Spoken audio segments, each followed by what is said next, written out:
Subukan mo. Tingnan mo yung ginawa mo. Namaga. Buti nga sa'yo, Rose, look the squatter girl. Nilalandi niya yung ex mo si Jeffrey. Tapos palagi pa siyang pinagtatanggol ni Jeffrey kapag binubuli natin siya. Anong plano mo? Girls, I have a great idea. Anong great idea yan?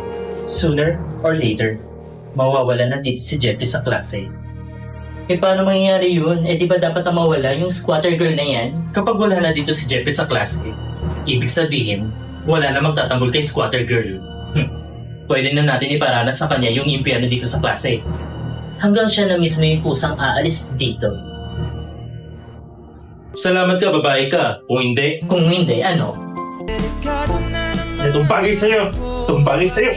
Hala, katapusan ko na. Please, huwag mo sasaktan. Joke lang mga sinabi ko. Please, huwag mo ko susuntukin. Please, please. Mamaka ako sa'yo. Huwag mo ko susuntukin. Okay, class, nandito na ako. Wag. Please. Anong ginagawa mo dyan? Ay, ma'am. Sorry po. Go back to your seat. Nakaganti na rin ako.